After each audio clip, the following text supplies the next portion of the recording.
कृपया वीडियो में नए हैं तो वीडियो को लाइक एंड सब्सक्राइब करें। महाभारत का सबसे खतरनाक योद्धा जिससे खुद महारथी अर्जुन, रूर, भगवान श्री कृष्ण भी डर गए थे। भगवान श्री कृष्ण तो इतने चिंतित हो गए थे कि अगर यह योद्धा होने वाले महाभारत कुरुक्षेत्र युद्ध में भाग लेने आ गया तो पांडव की हार निश्चित हो जाएगी। ऐसा भगवान श्री कृष्ण को क्यों लगा था? कौन था वह योद्धा? ऐसा कैसा महारथी था? आज आपको इस वीडियो में बताएंगे।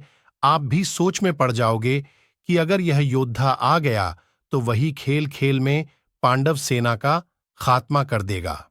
इस बात का पता तब चला जब कुरुक्षेत्र के युद्ध से पहले जब भगवान श्री कृष्ण पांडव के साथ युद्ध नीति पर विचार विमर्श कर रहे थे। दोनों छावनी ओ के योद्धाओं के बारे में अनुमान लगा रहे थे, कौन योद्धा कितने समय में पूरा युद्ध समाप्त करने का सामर्थ्य रखता है।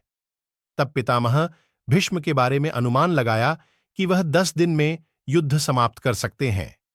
सूर्यपुत्र कर्ण के लिए अनुमान आया कि वो 14 दिन में युद्ध को समाप्त कर सकते हैं।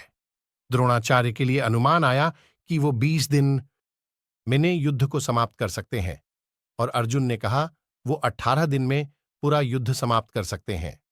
लेकिन दोस्तों, क्या आप जानते हैं एक ऐसा भी योद्धा था एक ही दिन में या कहें तो कुछ ही घंटों में कुरुक्षेत्र का युद्ध समाप्त कर सकता था। इसी युद्धबल की शक्ति के कारण वो योद्धा महाभारत का सबसे खतरनाक योद्धा कहा जाता था। उसने अपनी छोटी सी आयु में बहुत से युद्ध जीते। आखिर कौन था वो योद्धा और कैसे वो पल भर में कुरुक्षेत्र का युद्ध खत्म कर सकता था? चलिए जानते हैं कौन था वह शक्तिशाली योद्धा। दोस्तों, हम जिस योद्धा के बारे में बात कर रहे हैं वो बर्बरीक है, भीम के पौत्र और घटोत्कच के पुत्र थे। बर्बरीक के पास 3 ऐसे दिव्य बाण थे जिनके सहारे वो क्षण भर में कुरुक्षेत्र के युद्ध को समाप्त कर सकते थे। आखिर कैसे मिले थे बर्बरीक को ये 3 दिव्य अमोघ बाण? कहा जाता है बर्बरीक को आरंभ से ही धनुर्विद्या में बहुत रुचि थी। दुनिया के सर्वश्रेष्ठ धनुर्धरों में बर्बरीक की गिनती की जाती है। बचपन से ही बर्बरीक भगवान शिव के बहुत बड़े भक्त थे।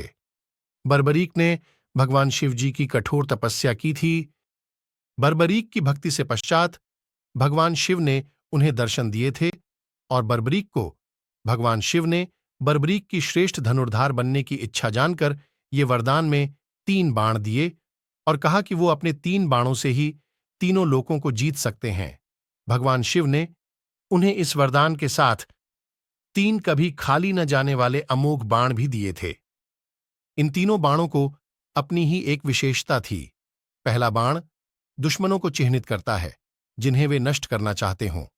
दूसरा बाण उन लोगों को चिह्नित करता था जिन्हें वे बचाना क्या चाहते हों।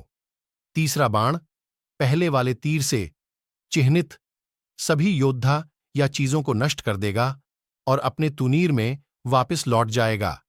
जब भगवान श्री कृष्ण को बर्बरीक की शक्ति के बारे में पता चला तब पांडवों के साथ वो स्वयं उनसे मिलने पहुंचे और श्री कृष्ण ने उनसे उनकी बाणों की शक्ति के बारे में पूछा। तब बर्बरीक ने अपने बाणों की शक्ति के बारे में बताया। तब श्री कृष्ण ने बर्बरीक को बोला, अगर तुम्हारे बाणों में सच में इतनी शक्ति है तो इस पीपल के पेड़ के सभी पत्तों को भेद कर दिखाओ। तब बर्बरीक ने अपने तरकश से पहला बाण निकालकर उसका संधान कर दिया। तब देखते ही देखते पीपल के सारे पत्ते चिन्हित हो गए। इसके बाद बर्बरीक ने दूसरा बाण चला दिया और उनके दूसरे बाण ने पीपल के हर पत्ते को भेद दिया। लेकिन वो बाण भगवान श्री कृष्ण के पैर के पास आकर रुक गया। ये देखकर सभी आश्चर्यचकित हो गए। तब बर्बरीक ने श्री कृष्ण से कहा, प्रभु कृपा करके पीपल के पैर से आप अपने पैर को हटाइए। मैंने मेरे बाण को केवल पत्तों को भेदने की आज्ञा दी है, किसी और वस्तु को नहीं। इसलिए ये बाण आपके पैर के पास आकर रुक गया है। तब भगवान श्री कृष्ण ने पीपल के उस पत्ते से अपना पैर हटाया और श्री कृष्ण के पैर हटाते ही बर्बरीक के उस बाण ने उस पत्ते को भी भेद दिया।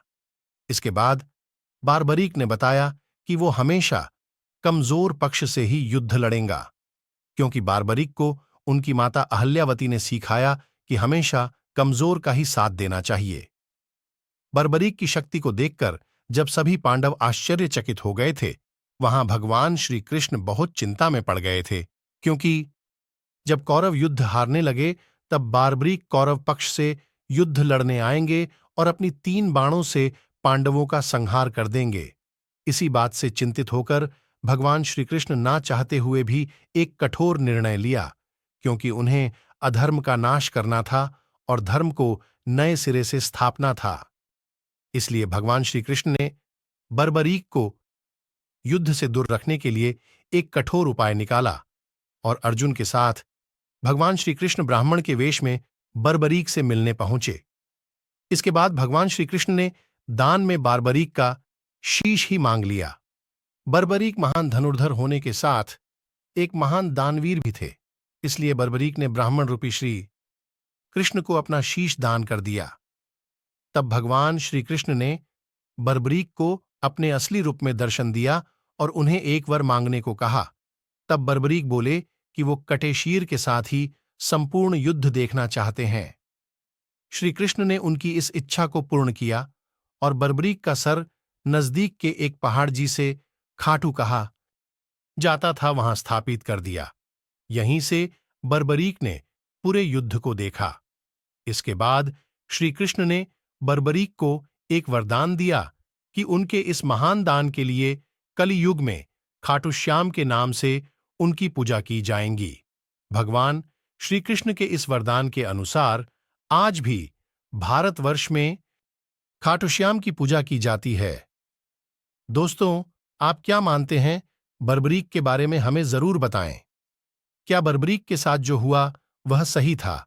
बर्बरीक की ऐसी बहुत सी कहानियां हैं जो हमसे छिपी है, हम आपको जरूर सुनाएंगे। अपने आपने अभी तक हमारे चैनल को सब्सक्राइब नहीं किया है तो अभी ही कर दीजिए। वीडियो अच्छा लगा है तो लाइक भी कीजिए। आपका सुझाव है कुछ भी तो भी बताइए। हमसे जुड़ने के लिए धन्यवाद।